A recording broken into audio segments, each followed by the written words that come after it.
Sir चालू करा. नमस्कार शेतकरी बंधूंनो, आपलं पुन्हा एकदा स्वागत आहे. किसान दर्पण विश्वम शेतीची नवी दिशा या माध्यमातून पुन्हा एकदा आपल्या समोर मी लाईव्ह झालेलं आहे. पण गेल्या मंगळवारी उसाचा खोडवा व्यवस्थापन भाग 1 पाहिला. यामध्ये खोडव्याचं क्षेत्र किती आहे, किती लोक साधारणपणे 1 खोडवा, 2 खोडवे, 3 खोडवे घेतात. त्याचबरोबर खोडव्याचे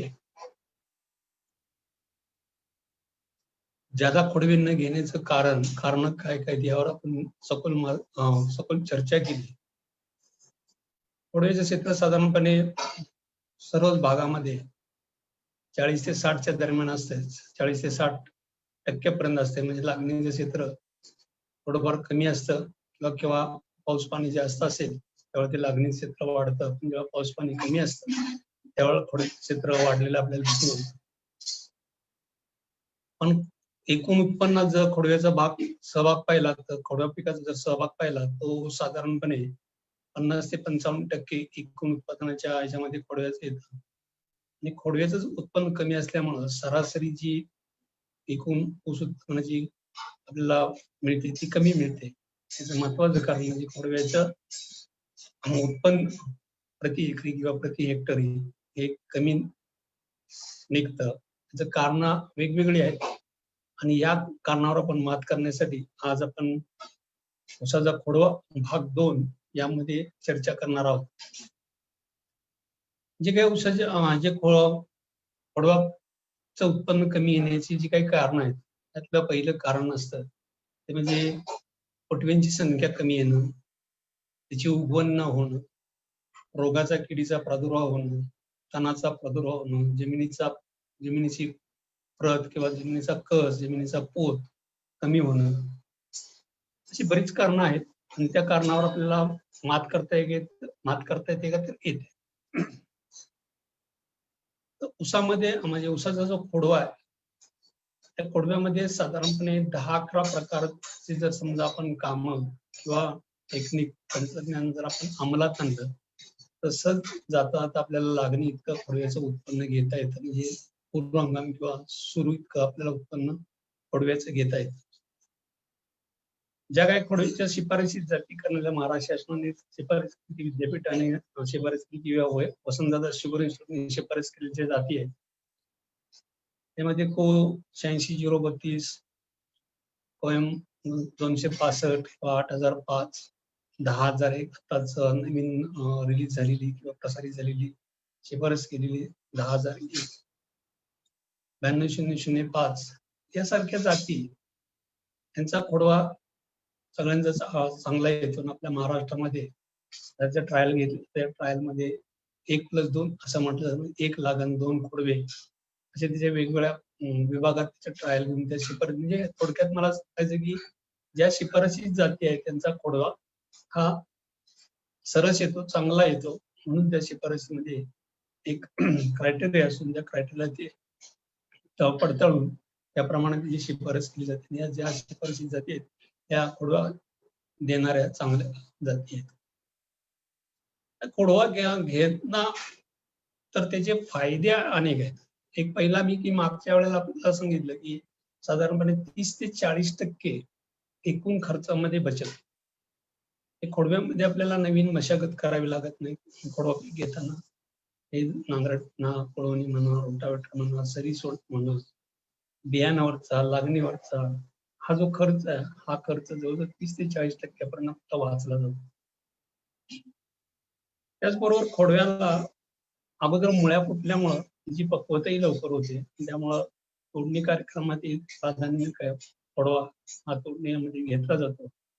अशा परिस्थितीत आपल्याला खोडवा पीक अशा पद्धतीनं कमी खर्चामध्ये जास्तीत उत्पन्न घेता येईल. यासाठी शेतकरी बंधूंनो जर समजा आपण एक 8 ते 10 बाबी किंवा घटक जर आपण अंमलात आणले तर निश्चितपणे आपलं खोडव्याचं उत्पन्न हे लागणी इतकं येऊ शकतं. हा आपला अनुभव आहे, आपण करून दाखवा. जेव्हा ऊस तुटतो अडसलीचा असेल, पोरंगामाचा असेल किंवा सुरूचा असेल आपल्याकडे साधारणपणे खोडवा राखला जातो किंवा ऊस तुटण्याचे जे कालावधी आहे हा नोव्हेंबर पासून चालू होतो. नोव्हेंबर, डिसेंबर, जानेवारी, फेब्रुवारी, मार्च, एप्रिल या महिन्यामध्ये ऊस तुटला जातो आणि या तुटलेल्या ऊसाचा मार्च अखेरपर्यंत खोडवा ठेवला जातो. पण याच पिरियडमध्ये एक सगळ्यात महत्वाची गोष्ट आपण लक्षात घेतली पाहिजे की या पिरियडमध्ये थंडीचं वातावरण असतं. थंडीचा हवामान रब्बी हंगाम चालू असतो आणि यामध्ये थंडीचा परिणाम निश्चितपणे उगवणीवर होतो. त्याचबरोबर सूर्यप्रकाशही कमी असतो. त्यामुळे आपल्याला खोडव्याला आपण त्या दृष्टिकोनातून पाहून त्याप्रमाणे त्याची काळजी घेणं गरजेचं असतं. शेतकरी बंधूंनो, ऊस तुटल्यानंतर म्हणजे नोव्हेंबरमध्ये तुटल्या किंवा डिसेंबरमध्ये जानेवारी, फेब्रुवारीमध्ये जरी तुटला, आपल्याला खोडवा घ्यायचा असताना आपण काय केलं पाहिजे?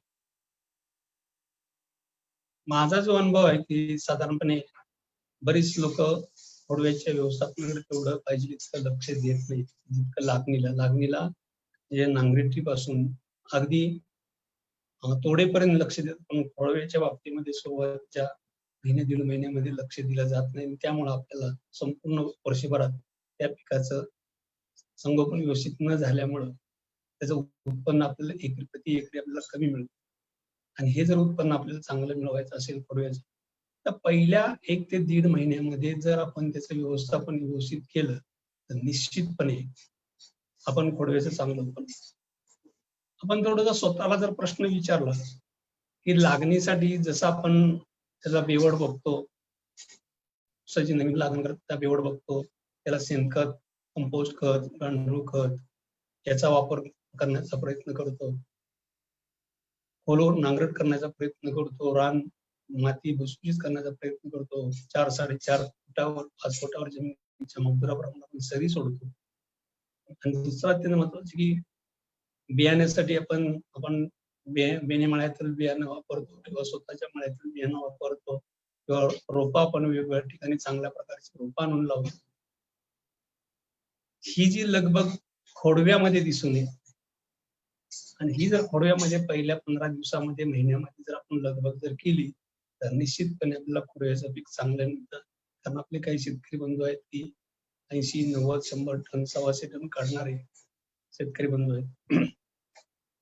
वसंतदादा शुगर ऊस भूषण पुरस्कार दिला जातो. माझ्या माहितीप्रमाणे गेल्या 10-15 वर्षामध्ये तिन्ही विभागामध्ये 4ही विभागामध्ये जे काय ऊस भूषण पुरस्कार दिले जातात त्यामध्ये खोडव्याचं उत्पन्न जर पाहिलं तर एकरी साधारणपणे 100, 110, 125 मेट्रिक टन प्रति एकर काढणारे शेतकरी बंधू आहेत. त्यामुळे आपण सगळ्यांनी जर विचार केला की आपण लागणी इतकं जर खोडव्याकडे लक्ष जर दिलं तर निश्चितपणे आपण उत्पन्न. यासाठी करायचं काय असतं? पहिली जी गोष्ट आहे, आपलं ऊस तुटल्यानंतर सध्या जे ऊस तोडणी होते एक मजुराकडून तोडणी होते आणि काही भागामध्ये काही एरियामध्ये किंवा प्रत्येक कारखान्याच्या एरियामध्ये ठराविक भाग हा मशीनने तोडला जातो, हार्वेस्टरने तोडला जातो, ऊस कापणीच्या यंत्राने तोडला जातो.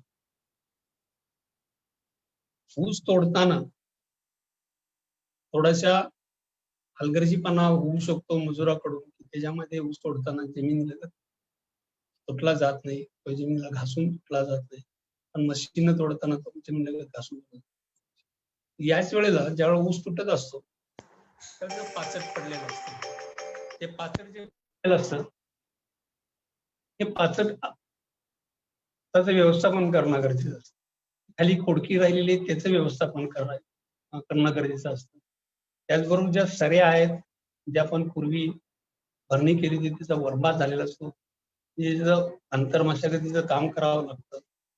त्याचबरोबर जर समजा कुठं गॅप पडले असतील, नांग्या पडल्या असतील, उगवलं नसेल, गॅप राहिला असेल त्याचं व्यवस्थापन करावं लागतं. काही ठिकाणी रोगाची किंवा किडीची जर स्तंभ असतील तर त्या ठिकाणी आपल्याला त्याचं व्यवस्थापन करावं लागतं. खोडव्याची बाळ भरणी किंवा चाळणी मोठी भरणी ही वेळेवर करणं गरजेचं आहे. 10-8 प्रकारची कामं जर आपण व्यवस्थितपणे जर केली तर निश्चितपणे आपल्याला खोडव्याचं चांगलं उत्पन्न. खोडव्याचे जे सूत्र आहे त्यातला पहिल्या सूत्रातला पहिला भाग जो येतो म्हणजे पाचटाचं व्यवस्थापन. शेतकरी म्हणून आपण पावसाचं व्यवस्थापन वेगवेगळ्या पद्धतीने करून माझा एक अनुभव असा आहे. काही शेतकरी पाचड जाळतात. पण जाळण्याची सुद्धा एक 2-3 ठिकाणी आम्ही ते करून दाखवलं आणि त्याचे चांगले फायदे झाले. ज्या जमिनी काळ्या आहेत, ज्या जमिनीचा पाण्याचा निचरा झालेला नाही, ज्या जमिनीत ऊल आहे, अशा जमिनीतून आपल्याला जर त्या पावसाचा उपयोग करून घेणं थोडंसं कधी-कधी अवघड होऊन जातं. यासाठी पाचड जाळणं हे करावं. पण ती पाचड जाळताना एक गोष्ट लक्षात ठेवा, की ज्या जमिनी भारी आहे, ज्या ठिकाणी ओल जास्त आहे, जमीन पाणी धरून राहते. अशा जमिनी जर समजा ऊस तुटल्या दुसऱ्या दिवशी आपण जर ते पाचड जाळलं, ते पाचड दुसऱ्या दिवशी जाळायचं कारण असं, की ती जी टोपणं असतात पाठीमागची, ती ओली असतात. त्यामुळे ते पूर्णपणे जळत नाहीत. ते अर्धवट जळल्यामुळे त्याचा कोळसा होतो. आणि त्या कोळसामध्ये कार्बन आहे आणि त्या कार्बनमुळं त्या जमिनीतल्या जीवाणूंची चांगली वाढ होते. जमीन लवकर वापशावर येते, लवकर भुसभुशीत होते. हा असा अनुभव आहे. ज्या जमिनी भारी आहेत, काळी आहेत, त्या ठिकाणी ओल जास्त असते, ओलावा जास्त राहतो आणि होण्याची क्षमता जास्त आहे. अशा जमिनीमध्ये अशा पद्धतीनं पाचड जाळ. पण आपल्याकडं पाचड जाळण्याची पद्धत फार वेगळी आहे. ते 8 ते 10 दिवस असं पाचड वाळून दिलं जातं. कडकडीत वाळतं उन्हामध्ये आणि नंतर संध्याकाळी 4 वाजता ते जाळलं जातं. त्या पूर्णपणे तिची राख होते. ना त्याचा शेतीला उपयोग होत, ना मातीला होत. त्याचा फक्त धूर किंवा पोल्युशन वाढवण्यासाठी त्याचा उपयोग केला जातो. त्यामध्ये जी धारणा असते, की तणाचं बी तळून जाईल किंवा किडीची अंडी असते. पण त्याचा तोटा असा होतो, की पाचड जर अशा जाळलं तर ती जी वरची जी आपली खोडकी राहिली, त्या खोडकीवरचा डोळा खराब होतो, जळून जातो किंवा तो गरम होऊन त्यातून जे पाणी आहे ते पाणी इव्हॅपोरेशन जातं आणि तिथं बुरशीला कारण मिळतं. दुसरी गोष्ट जे बी आपण म्हणतो, की बी पडलं असेल, पण जर समजा आपण ऊस तोडण्याच्या अगोदर जर पाणी आपण त्या पद्धतीने आपण 1 महिना, 1.5 महिना पाणी सोडतो. आणि त्याच्यामध्ये जर समजा जमीन जर भेगाळली असेल, तर चिरा पडले असेल, तर ते चिरामध्ये आत गेलेलं तणाचं बी हे काही जळून जात नाही. त्यामुळे आपल्याला ऊसाचं पाचड जे आहे, पाचड जाळणं हे बरोबर नाही. पण पाचडाचं व्यवस्थापन कसं करायचं याच्याकडे लक्ष देण्याची गरज आहे. पाचड एका एकरामध्ये साधारणपणे 4 ते 6 टन पाचड निघतं. पाचडाचं प्रमाण ऊसाच्या उंचीवर, ऊसाच्या लागणीवर, हंगामावर अवलंबून असतं. अडसाळीमध्ये पाचड जास्त निघतं, पूर्व हंगामामध्ये त्यापेक्षा कमी निघतं. सुरूमध्ये त्याच्यापेक्षा कमी कारण ऊसाची उंची कमी पडते. त्यामुळं पाचडाचं व्यवस्थापन आपल्याला करावं लागतं आणि ते पाचड जे निघते एकरी ते साधारणपणे 4 ते 6 टन एवढं पाचड आपल्याला एकरी मिळतं. हे पाचड जर आपण समजा कुजवलं तर त्यातून आपल्याला जवळपास 2 ते 3 किंवा 4 टन एवढं कंपोस्ट चांगल्या प्रकारचे त्याच्यामध्ये सगळ्या प्रकारचे नत्र, स्फुरद, पालाश, सिलिका, झिंक, फेरस हे सगळे न्यूट्रिएंट असलेलं आपल्याला अन्नद्रव्य असलेलं सगळं कंपोस्ट आपल्याला चांगलं मिळतं. त्यामुळं जर आपण जागेवर पाचडाचं व्यवस्थापन केलं तर त्याचा डायरेक्टली हा मातीचा संपर्क येत असल्यामुळे डायरेक्टली त्या मातीला आणि त्या पिकाला त्याचा फायदा होतो. आता हे व्यवस्थापन कसं करायचं? मी मगाशी सांगितलं की एक कशा प्रकारे पाचड जाळता येतं. दुसरं हे पाचड व्यवस्थापन करताना अलीकडं पाचड कुट्टी करणाऱ्या मशीन आहेत, पाचड कटिंग करणाऱ्या मशीन आहेत, पाचड शेडिंग करणाऱ्या मशीन आहेत. पण हे सुद्धा आपण पथ्य पाळणं गरजेचं आहे, की ज्यावेळेला आपण पाचडाची कुट्टी करणार आहे किंवा पाचड कटिंग करण्याची मशीन वापरणार आहे, त्यावेळी ती मशीन कधी वापरली पाहिजे, कशी वापरली. तर मशीन वापरण्याचं टायमिंग जरा वेगळं आहे. शक्यतो कुट्टी करणारं मशीन आहे, ते मशीन सकाळी कोणी चालवत नाही. दुपारी 12 नंतर, 2 नंतर ते संध्याकाळी 5:30 पर्यंत चालवलं जातं.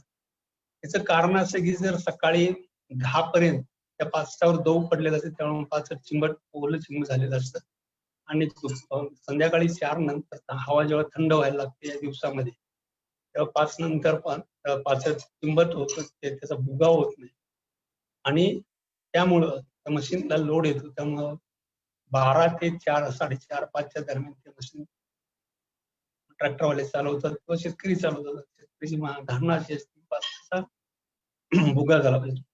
पण पाचटाचं मशीन करताना पाचटाचे तुकडे करावे लागतात.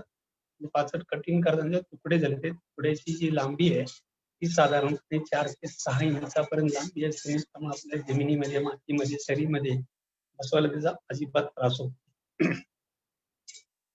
मग हे जे पाचट आहे ते पाचटाची कुट्टी करण्याचं टायमिंग सकाळी 11च्या आत आणि दुपारी 3 नंतर हे टायमिंग झालं. आणि ऊस तुटल्यानंतर दुसऱ्या किंवा तिसऱ्या दिवशी जे काही आपल्या शेतामध्ये ऊस तोडताना जे काही वाडं पडलेलं असेल ते वाडं गोळा करून जनावरांसाठी त्याचा वापर होतो, जनावरांच्या खाद्यासाठी ते गोळा करून ते पाचट आहे. हे पाचट आपण सकाळी म्हणजे ऊस सुटल्यानंतर साधारणपणे 2-3 दिवसामध्येच त्याचा मशीननं बारीक तुकडे करणं गरजेचं असतं. काही वेळेला पण आपल्याकडे मशीन उपलब्ध नसेल तर ते पाचट आपल्याला सरीमध्ये लावता येईल. ज्या ठिकाणी सरी रुंद आहे 4.5 फुटाची, 5 फुटाची, 6 फुटाची अशामध्ये पाचट व्यवस्थितपणे बसतं. आणि जर समजा आपण उन्हाळ्यामध्ये किंवा अगोदर 5-6 महिन्यापूर्वी जर समजा आपण पाला काढलेला असेल वाळलेला खालचा, तर जे काही पाचट जातं 60-70% ते पाचट व्यवस्थितपणे सरीमध्ये बसवलं. जर समजा ते सरीमध्ये बसत नसेल किंवा प्रत्येक सरीमध्ये पाचट बसू देतं. जर पाचट कमी असेल तर एकाड एक सरीमध्ये आपल्याला ते पाचट बसवतं. ज्या ठिकाणी मशीननं ऊस तुटलेला आहे तर पाचट कुट्टी करण्याचा प्रश्नच येत नाही. किंवा पाचट हे लावलं तर ते वरंब्यावरचं पाचट सरीमध्ये सारून घेणं, फुडकीवरचं पाचट सरीमध्ये सारून घेणं एक काम. ते वेगवेगळ्या प्रकारे आपल्याला पाचटाचं व्यवस्थापन करायचं. पाचटाचं व्यवस्थापन हा शब्द जो आहे हा शब्द खरं शेतकरी बंधूंनी समजून घेतला पाहिजे. हा एक भाग झाला की कशा प्रकारे आपण आपल्या खोडव्याच्या पिकामध्ये पाचट आपण ठेवतो. एक अखंड पाचट ठेवता येतं, प्रत्येक सरीमध्ये ठेवता येतं, एकाड एक सरीमध्ये ठेवता येतं, पाचटाची कुट्टी करता येते. मशीनवर कुट्टी झालेली ती वरंब्यावरचं पाचट सरीमध्ये सारून घेता येतं. किंवा ज्या ठिकाणी अत्यंत ओल आहे, जी जमीन भारी आहे, या ठिकाणी ते पाचट आपण ज्या दिवशी ऊस तुटलाय त्या दिवशी किंवा त्या दुसऱ्या दिवशी लगेच ते पाचट अर्धवट जाळून त्याचा कोळसा करणं किंवा अर्धवट पाचट जाळणं हितावट हा एक भाग झाला. दुसरं, ज्या वेळेला पाचट शेतामध्ये कुजायला सुरुवात होते किंवा त्याला पाणी आणि मातीचा जेव्हा संपर्क येतो तेव्हा ते कुजायला सुरुवात होते. मी मगाशी म्हटल्याप्रमाणे की 4 ते 6 टन पाचट जे निघतं त्याच्यापासून आपल्याला 2 ते 3-4 टन एवढं आपल्याला त्याचं खत मिळतं.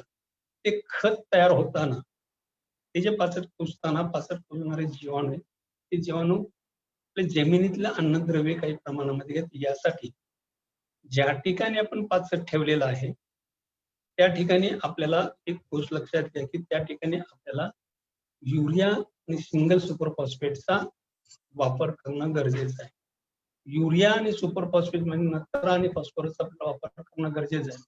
जर समजा आपण हे साधारणपणे एका एकरामध्ये साधारणपणे जे 4 ते 7 पाचट यासाठी एक पोते युरिया म्हणजे 50 किलो किंवा 45 किलोची ते बॅग मिळते. ही युरियाची एक बॅग आणि सुपर फॉस्फेटचे पावडर स्वरूपात सुपर फॉस्फेट आहे. ते 2 बॅग सुपर फॉस्फेट हे जर आपण मिक्स करून जर संध्याकाळच्या वेळी जर टाकलं तर निश्चितपणे ते दवामुळे त्या पाचटाला चिकटलं जातं आणि कुजण्यासाठी त्याला चांगला मदत होते. त्याचबरोबर आपल्या ऊस संशोधन केंद्रामध्ये किंवा कृषी विद्यालय, महाविद्यालयामध्ये, युनिव्हर्सिटीकडे किंवा वसंतदादा शुगर इन्स्टिट्यूट पाचट कुजवणारे जीवाणू मिळतात किंवा कंपोस्ट म्हणजे डिकम्पोजिंग कल्चर सुद्धा बाजारामध्ये मिळतात. तर याचाही वापर आपण करावा. पण त्यावेळेला ते वापरताना त्याच्यावर जरी करून जर टाकली तर त्याचाही चांगला उपयोग होतो. पाचट कुजणारे जीवाणू सुद्धा वापरणं की जेणेकरून आपल्याला लवकरात लवकर पाचट कुजून ते आपल्या जमिनीला आणि पिकाला उपयोगात येईल. पाचट ठेवल्यामुळं बरेच फायदे होतात.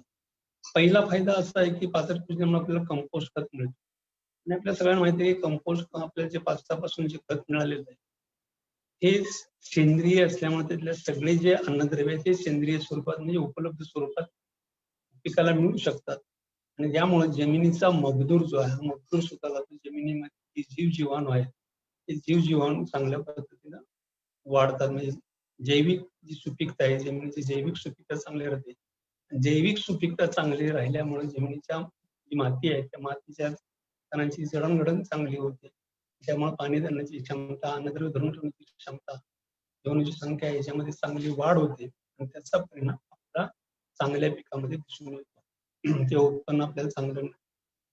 दुसरी गोष्ट अशी एक तिसरी गोष्ट अशी आहे की जर आपण पाचट ठेवलं तर त्या पाचटाचा परिणाम असा होतो की आपला जे तणाचा प्रादुर्भाव होतो तो जवळजवळ 60-70% किंवा 100% पर्यंत आपल्या तणाचा प्रादुर्भाव न झालेला दिसून येतो. म्हणून पाचट ठेवणं फायदेशीर असतं. आणि जमिनीच्या भौतिक सुपीकतेबरोबर जैविक सुपीकतेबरोबर जर समजा आणखी तणाचा प्रादुर्भाव आपला जर कमी झाला तर किती चांगला फायदा आपल्याला होतो. त्याचबरोबर उन्हाळ्यामध्ये जर पाणी कमी पडत असेल त्या पाण्याचं एक प्रकारचं मातीवर किंवा त्या जमिनीवर त्याचं आच्छादन होतं, तेव्हा आपल्याला पाण्याचा ताण पडतो तेव्हा मात करता येईल. पाण्याच्या 2 पाळीमधलं अंतर आपल्याला वाढतं, ऑटोमॅटिकली वाढतं.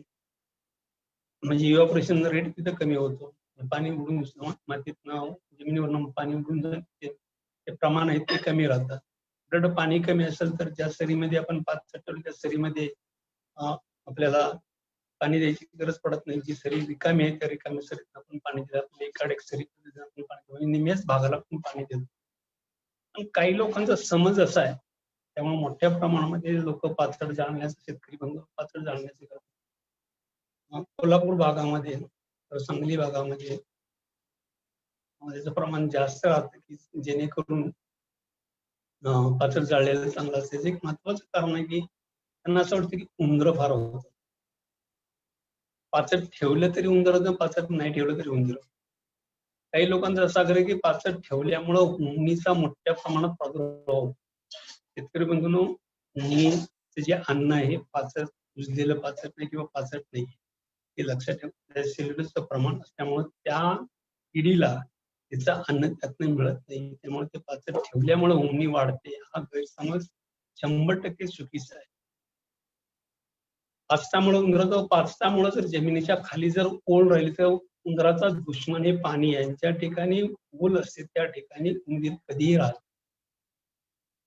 उंदीर ज्यावेळेला तुम्ही उंदराला औषध खायला घातलं असेल तर उंदीर ते खाल्लेलं औषध त्याच्यानंतर त्याला मोठ्या प्रमाणामध्ये ताण लागते, त्याच्या पोटामध्ये आग पडलेली असते. ती आग विझवण्यासाठी तो पाण्याच्या शोधात जातो. मग अशा त्या ठिकाणी हे आहे, ओल आहे, त्या ठिकाणी उंदीर राहणारच नाही. ज्या ठिकाणी पाणी येतं तर समजा औषध तसं तर फक्त तो उंदीर जाईल. पण उंदीर पाण्याशी जरी किंवा ओली ठिकाणी राहत नाही. त्यामुळं पाचट ठेवल्यामुळं उंदीरच्या सुद्धा चुकीची आहे. उंदीर राहतात कुठं? तुम्ही जर पाहिलं तर उंदीर बांधाला राहतात. बांधाला होल असतं. आणि मग त्यात जर पाणी गेलं तर ते उंदीर राहण्यासाठी पाचटाकडे येतं. पण पाचटा खाली जर होल असेल तर उंदीर बिळ काढू शकत किंवा होल मारू शकत नाही. त्यामुळं पाचट ठेवल्यामुळं उंदीर जास्त होतात. उंदीर झाले की साप जास्त होतात. ही जी म्हणणं आहे चुकीचं आहे. साप येतात उंदीराचा पण उंदीरच इथं नसेल तर येणार नाही. पण शक्यतो कोल्हापूरचा जो पश्चिम भाग आहे त्या भागामध्ये उंदराचं प्रमाण जास्त आहे. याचं कारण असं की जे छोटे छोटे बांध आहेत त्या बांधाला किंवा झाडावरती उंदीर असतात. त्यामुळे पाचटामुळे उंदीर होतात किंवा पाचटामुळे उंदीर शेतामध्ये राहतात ही चुकीची कल्पना आहे. पाचटामुळे उंदीर राहते ही चुकीची कल्पना आहे. अत्यंत महत्वाचा एक अनुभव असा आहे की ज्या शेतामध्ये पाचट पिल्ले त्या शेतामध्ये जर वाळवीचं प्रमाण असेल तर वाळवीचं प्रमाण त्या शेतातलं कमी होण्यासाठी पाचटाचा किंवा त्याचा वाळवीचा प्रादुर्भाव मुख्य पिकाला किंवा ऊसाच्या खोडकीला किंवा ऊसाला होत नाही कारण पाचट ठेवलेलं असतं. ते डायव्हर्जन होतं पाचटात. दुसरी गोष्ट आहे खोडकीड जी आहे खोडकिडी सुद्धा नियंत्रण करण्यासाठी पाचटाचा उपयोग होतो. खोडकिडीची जी आळी आहे ही आळी एका कोंबातून दुसऱ्या कोंबाकडे जाताना ती जर पाचटावर जर पडली तर तिची चालण्याची दिशा बदलते. दिशा बदलल्यामुळे ती त्या दुसऱ्या कोंबातून पोचू शकत नाही. आणि ते पोचू न शकल्यामुळं ती उपासमारीमुळे मरते. जवळजवळ 25 ते 30% नियंत्रण खोडकिडीचं नियंत्रण पाचटाच्या आच्छादनामुळे होतं. म्हणून पाचटाचे इतके चांगले फायदे आपण लक्षात घेऊन त्याचं व्यवस्थापन करणं गरजेचं आहे. दुसरा जो उत्पन्नाचा जो दुसरा भाग आहे तो म्हणजे खोडव्याच्या उत्पन्नाचा दुसरा जो सगळ्यात महत्वाचा भाग आहे म्हणजे खोडकी तासणं. खोडकी का तासायची? शेतकरी खोडकी म्हणजे खोडकी तासत नाहीत किंवा ऊस गेला की पाचटाची व्यवस्थितपणे विल्हेवाट लावून लगेच भरणी करून ते खोडक्या ज्या राहिलेल्या असतात मातीच्या वर, त्या पुन्हा मातीने झाकल्या जातात, पण परत पाण्यानं माती खाली येते आणि खोडकीचा डोळा. एक लक्षात घ्या शेतकरी बंधू, की आपण ऊस लावतो, ऊसाचं कांड लावतो किंवा रोप लावतो. रोप म्हणा किंवा कांड लावल्याशिवाय रोप सुद्धा तयार होत नाही. पण हे जे ऊसाचं कांड लावलं हे मातीमध्ये लावलं, त्याला एक डोळा असतो आणि एक डोळ्यापासून आपल्याला 4, 5, 6 ऊस आपण तयार करतो. आणि हे ऊस तयार झालेले त्याचे जे डोळे आहेत ते मातीच्या खाली असतात, वरम्यामध्ये असतात. म्हणजे एक डोळा लावला असेल किंवा एक रोप लावलं तर त्या एका रोपाजवळ किंवा एका डोळ्याजवळ आपल्याला 4 ते 6 ऊस तयार झालेले दिसतात. समजा 4.5 फूट हिस्सेरी आहे, म्हणजे 10 फुटामध्ये आपल्याला 45 ऊस, म्हणजे एका स्क्वेअर फुटाला म्हणजे एका टोंबामध्ये साधारणपणे जर 10 फुटामध्ये 10 टोंब असतील तर एका ह्याच्यामध्ये 4, 4.5, 5 ऊस असतात. म्हणजे ज्याचा अर्थ 5 डोळे एका ठिकाणी आहेत. हे 5 डोळे जर समजा आपण मॅनेजमेंट जर त्यांची जर केली तर आपल्याला 5 डोळे पुन्हा तिथं आपल्याला काढायचे असतील तर त्यासाठी आपल्याला खोडकीत असणं गरजेचं असतं. खोडकीत असताना माती लगत किंवा जमिनीच्या मातीच्या खाली 2 ते 3 इंच एवढी खोडकी जर टाचली तर निघणारा खालून जो कोंब आहे तो खालच्या डोळ्यातून निघणारा कोंब आहे हा एकच निघतो. एकच निघाल्यामुळे तिथे चार जे ऊस आहे 4 डोळ्याचे 4 कोंब तिथं आहेत. त्याच्या 4 कोंबच बाहेर येतात. म्हणजे याचा अर्थ आपण तिथं त्याचं प्लांट पॉप्युलेशन जसं आपण म्हणजे प्लांट पॉप्युलेशन म्हणजे संख्या जशी मेंटेन करतो, खोडव्याची संख्या मेंटेन करायची असेल तर आपल्याला खोडकीत असणं क्रमप्राप्त ठरतं. खोडव्यामध्ये दुसरं आपल्याला नियोजन करता येत नाही. तर हे नियोजन म्हणजे संख्या नियोजन करता येत नाही. ते संख्या नियोजन आपल्याला खोडकीत असूनच करता येतं. म्हणून आपल्याला खोडकीत असताना ती 4 ते 6 इंच 2 ते 3 इंच माती लगत मातीच्या खालून ती टाचणं गरजेचं. पण ते कुदळीनं टाचणं किंवा कोयत्यानं टाचणं किंवा वेसायचा जो कोयता आहे विशेष प्रकारचा त्यानं टाचणं. आता अलीकडे बाजारामध्ये मशीन सुद्धा आले, ट्रॅक्टरनं चालणाऱ्या मशीन आहे. त्या मशीन सुद्धा आपल्याला खोडकीत टाचता येते. पण मशीननं खोडकीत टाचताना 1-2 गोष्टी लक्षात घेतल्या पाहिजेत. की ज्यावेळेला आपण मशीन लावणारा शेतामध्ये येणार आहे त्यावेळेला त्याची जी पाती आहेत खालची, ही पाती नवीन लावली त्याला धार लावलेली का पाहणं गरजेचं असतं. ते जर समजा धार लावलेलं पात जर नसेल, दुसरीकडे वापरलेलं तसंच पात जर इथं वापरलं, तर ती जी मशीन चालताना जी खोडकी टाचली जाणार आहे ती तिला चिमली जाते किंवा ती शेप आकाराचा आकार तयार होतो. पण खोडकीत असताना एक लक्षात घ्या त्याचा गोलाकार आकार तयार झाला पाहिजे. रिंग टाइप खोडकी टाचली पाहिजे. तर ती शेप म्हणजे आपण जे शेप म्हणजे कोची करतो तसं जर समजा ती खोडकीत असली तर त्याचा तितकासा परिणाम आपल्याला दिसून येत नाही आणि जास्त भाग एक्सपोज झाल्यामुळे रोगाचा किंवा बुरशीचा प्रादुर्भाव जास्त वाढतो. म्हणून खोडकीत असताना मशीन खोडकीत असताना पहिल्या पद्धतीने ज्यावेळेला आपल्या शेताच्या बांधावर ते मशीन येईल, ती मशीन आल्यानंतर आपण ती पाती जी आहे, जे ब्लेड आहेत, हे ब्लेड लावलेले आहेत किंवा त्याला धार केलेली आहे ते पाहणं गरजेचं आहे. ज्यावेळेला आपण मशीन लावणार आहे शेतामध्ये तर कडाची 1, 2, 3 सऱ्या सोडून 5व्या 6व्या सरीला मध्येच समजा आपण टाचून असा ट्रॅक्टर लावला, मशीन लावली तर आपल्या लक्षात येईल की खोडकी कशी टाचली जाते. ती जर आपण माती बाजूला सावून पाहिलं तर ते आपल्या कळते किती डोळे खाली राहिले, किती कसं तुटतंय, कसा ब्लेड चालते, कसं ट्रॅक्टर चालतं लक्षात येतं. तर 4थ्या किंवा 5व्या सरीला अगोदर ते लावून त्याप्रमाणे त्या लेव्हलला बाकीचे राहिलेलं कामकाज आपल्याला ही दक्षता घेणं गरजेचं आहे. ते खोडकीत असल्या तास कुदळीनं असतात काही लोक. कुदळीनं असणं त्या ठराविक प्रकारच्या कुदळीची त्याला धार असते. जसा जसा ऊस वाकडा तिकडे वाढलेला असतो. वाढलेल्या जसा हे झालं तसे आपल्याला ते त्यांना हे करता येते, तोडता येते कुदळीनं. पण कोयत्यानं तितकीशीच व्यवस्थितपणे आपले खोडकीत असली जात नाही.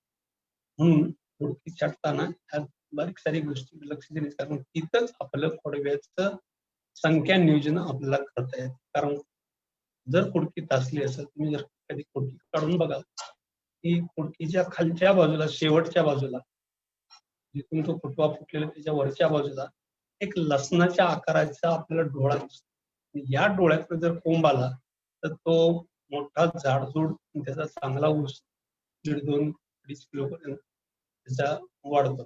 त्यामुळे आपण खोडकीत असताना त्या गोष्टी लक्षात घेणं गरजेचं आहे. हे दुसरं पथ्य झालं. तिसरं पथ्य आहे ते म्हणजे किंवा तिसरा घटक उत्पन्नाचा आहे तो म्हणजे बगला फोड. ते आपण जे पाणी देतो, आपण खत देतो किंवा पावसाच्या पाण्याने किंवा अति पाऊस झाली, अति जोरात पाऊस झाला त्यामुळे जमीन कॉम्पॅक्टनेस जास्त वाढतो. मातीचा कॉम्पॅक्ट म्हणजे टणक जमीन जर झाली त्याच्यामध्ये मोठ्या प्रमाणामध्ये त्या मुळांची वाढ होत नाही आणि मुळं श्वासोच्छ्वास करत असतात आणि श्वासोच्छ्वास करणाऱ्या मुलांना ऑक्सिजनची गरज असते, ते कार्बन डायऑक्साईड सोडतात. मी मागच्या याच्यामध्ये सांगितलं होतं की मुळं कार्बन डायऑक्साईड सोडतात, पानं कार्बन डायऑक्साईड. म्हणजे निसर्गाची किमयाच अशी आहे की स्वतः तयार करणं, स्वतः वापर करणं, म्हणजे दुसऱ्याला देणं, असा प्रकार असल्यामुळे ही मुळं ऑक्सिजन घेतात, कार्बन डायऑक्साईड सोडतात. म्हणजे जमिनीमधला कार्बन डायऑक्साईड बाहेर पडणं आणि तो परत पानाने घेणं, ही प्रक्रिया घडण्यासाठी आपल्याला बगला फोडणं अत्यंत गरजेचं असतं. आणि बगला फोडताना आपण जो वरंबा 4-4.5 फुटाचा सोडलेला असतो त्यामध्ये जर तो बैलाच्या साह्यानं किंवा ट्रॅक्टरच्या साह्यानं आपण जर बगला फोडल्या तर त्याला चाळण म्हटले जातं. चाळण. याच वेळेस दुसरं की ज्या ठिकाणी पाचट ठेवले, काही लोकांना समजा आपण पाचट ठेवल्यामुळे आपल्याला बगला फोडता येत नाही. मी मगाशी म्हटल्याप्रमाणे आपण एकाड सरीमध्ये जर समजा पाचट भरली असेल, ती सरी रिकामी आहे, त्याच्या बगला फोडतात. प्रत्येक सरीमध्ये जर पाचट ठेवलं तर जी साईडची जी माती आहे, अगदी 2 इंच जरी माती, आपली 3 इंच जरी माती जरी हल्ली तरी त्याच्यामध्ये बराच मोठा परिणाम आपल्याला दिसून येतो. आता ती जी माती आहे ही माती पाचटावर पडल्यामुळे पाचट खोदण्यासाठी त्याचा चांगला परिणाम होतो, त्याचा उपयोग होतो. आणि जे बगला फोडल्यामुळे जुन्या ज्या मुळ्या आहेत जुन्या मुळ्या सुकल्या जातात. जे काही वेगवेगळ्या प्रकारचे गॅसेस मातीमध्ये साठलेले ते गॅसेस सगळे बाहेर हवेमध्ये निघून जातात. जमिनीमध्ये नवीन ऑक्सिजन भरला जातो आणि त्यामुळे मुळांची चांगली वाढ होते. मुळांची चांगली वाढ झाली, जमिनीची वाढ चांगली होते, त्यामुळे चांगला वाढीला.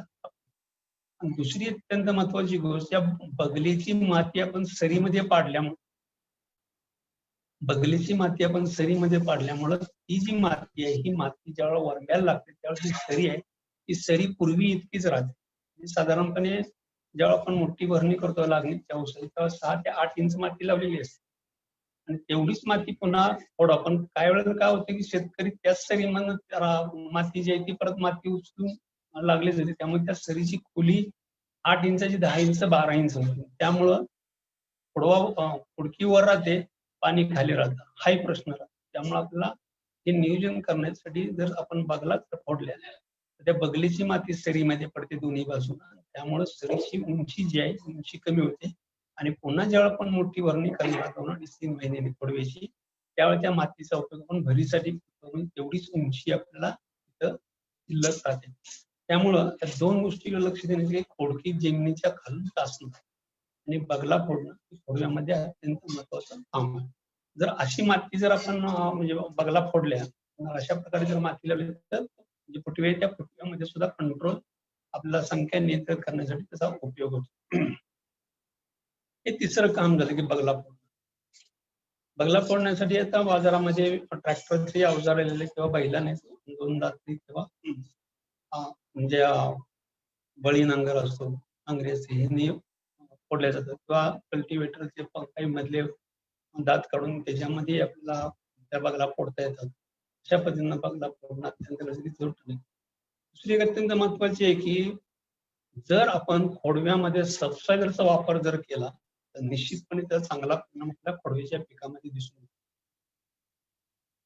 काही ठिकाणी आपण सबसॉयलरचा मोठ्या प्रमाणात वापर करतो, पर्टिक्युलरली ज्या ठिकाणी हार्वेस्टरनं हे तुटलेलं आहे, ऊस तुटलेला आहे, मशीननं ऊस तुटलेला आहे, अशा शेतकरी बंधूंनी हार्वेस्टरचा वापर करा, सबसॉयलरचा वापर करा. हा वापर करताना काही शेतकरी बंधूंना असं असतं की ट्रॅक्टरचं टायर त्याच्यावरनं गेल्यामुळं फुडकी खराब होण्याची शक्यता. पण मगाशी मी म्हटल्याप्रमाणे आपण जर पाचट लावला असेल, पाचटाचं व्यवस्थापन केलं असेल, फुडकीत असली असेल आणि त्याच्यामध्ये जर समजा आपण सबसॉयलर चालवला तर हा सबसॉयलर चालवताना जरी फुडकीवरनं जर ट्रॅक्टरचा टायर जरी गेला तरी आपल्याला त्याला इजा होत नाही. फक्त एकच दक्षता घ्यायची, कोणत्याही परिस्थितीमध्ये सबसॉयलर लावताना ट्रॅक्टरचा मागचं चाक जागेवर फिरणार नाही याची दक्षता घेणं गरजेचं असतं. सबसॉयलर जर आपण वापरला तर निश्चितपणे आपल्या खोडव्यामध्ये उत्पन्नामध्ये आणि त्याचबरोबर मातीच्या प्रतीमध्ये फरक पडतो, निचऱ्यामध्ये फरक पडतो, जमिनीच्या भौतिक परिस्थितीमध्ये फरक पडतो.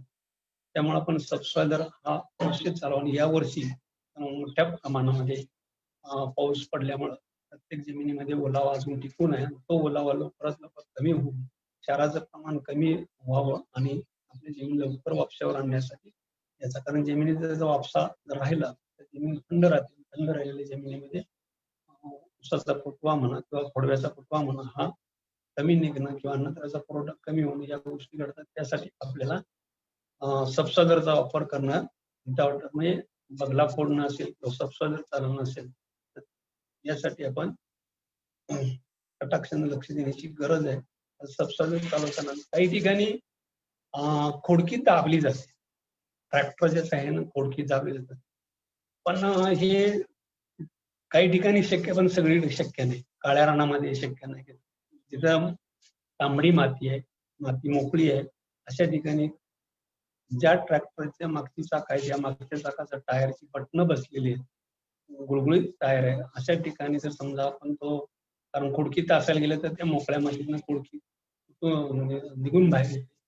अशा ठिकाणी आपण जर समजा आपण ट्रॅक्टर जर फिरवला तर त्याचाही आपल्याला चांगला उपयोग होतो. पण दक्षता घेणं गरजेचं आहे की खोडकी घासून तासलेली असावी. ट्रॅक्टर चालवताना ट्रॅक्टरची मागची चाक टायर आहेत त्या टायराची बटणं बसलेली असेल, तो गुळगुळीत असावा की जेणेकरून त्या बटनामुळं गॅप राहणार नाही किंवा बटनामुळं एखादी खोडकी खाली किंवा वर राहणार नाही. एकसारख्या सगळ्या खोडक्या मातीमध्ये दाबल्या जाणे हे फक्त शक्य आहे ज्या ठिकाणी लाल माती आहे, ज्या ठिकाणी माती मोकळी आहे, लवकर वापशावर 3-4 दिवसामध्ये लगेच वापशावर येते, पाण्याचा निचरा होतो. ज्या ठिकाणी आपण खोडकी कोयत्यानं तासू शकत नाही किंवा मशीननं तासू शकत नाही अशा ठिकाणी ट्रॅक्टरचा वापर करायला हरकत नाही, जेणेकरून जी खोडकीवरचा जो डोळा आहे हा डोळा मातीमध्ये जाईल, दाबला जाईल, अशा पद्धतीने आपण त्याची व्यवस्थापन करू शकतो.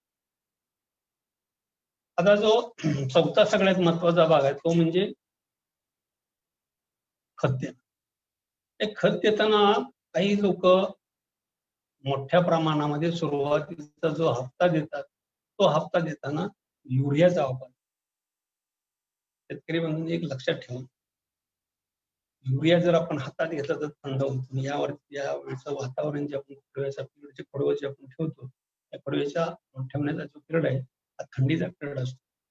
थोडंफार नाही म्हटलं तरी त्याचा परिणाम म्हणजे युरियाचा वापर नुसता करतात तर फुटव्यासाठी किंवा खोडवा जोमानं वाढण्यासाठी जमिनीमध्ये अन्नद्रव्य पुन्हा पुरवठा करण्यासाठी आपल्याला 15% डोस हा खोडव्याच्या पिकासाठी वाढवून द्यावा लागतो. हा वाढवून देताना नत्र, स्फुरद, पालाश त्याच्याबरोबर सूक्ष्म अन्नद्रव्याचं त्याच्याबरोबर सेंद्रिय खताचा वापर करणं आपल्याला काही दिसतं.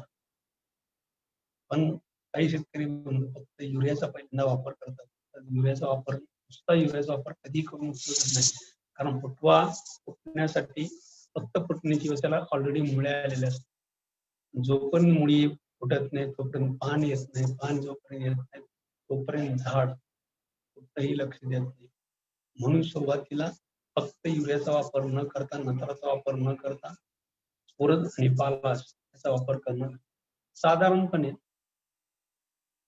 जे नत्र, स्फुरद, पालाश म्हणजे रासायनिक खत, सेंद्रिय खत आणि जैविक खत खोडव्यामध्ये मोठ्या प्रमाणात त्याचा आपण उदाहरण सांगतो तुम्हाला की जर समजा आपल्याला की गेल्या लागणीच्या पिकासाठी आपण जे सगळं अन्नद्रव्य वापरले, नत्र, स्फुरद, पालाश, सूक्ष्म अन्नद्रव्य वापरले, सेकंडरी मायक्रोन्यूट्रिएंट वापरले, ते काही प्रमाणामध्ये त्याचं जमिनीमध्ये फिक्सेशन झालं असेल. त्याचा उपयोग करून घेण्यासाठी माझा जो अनुभव आहे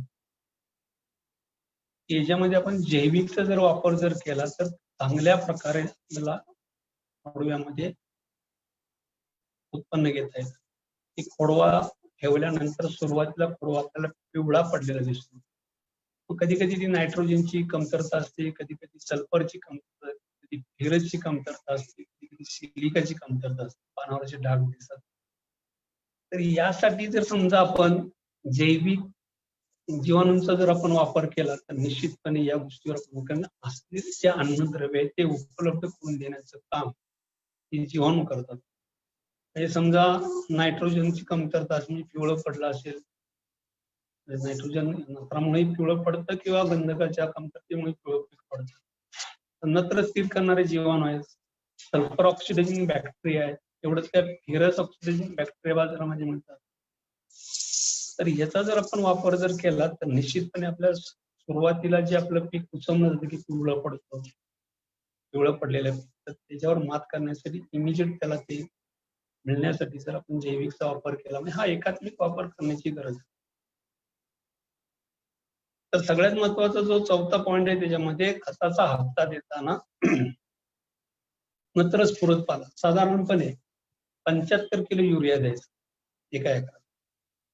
75 किलो युरिया, त्याच्या जोडीला सुपर फॉस्फेट, समजा ज्या जमिनीमध्ये चुनखड जास्त आहे सुपर फॉस्फेट वापर करून, ज्या जमिनीमध्ये प्रमाण कमी आहे अशा ठिकाणी त्याला काय हरकत नाही.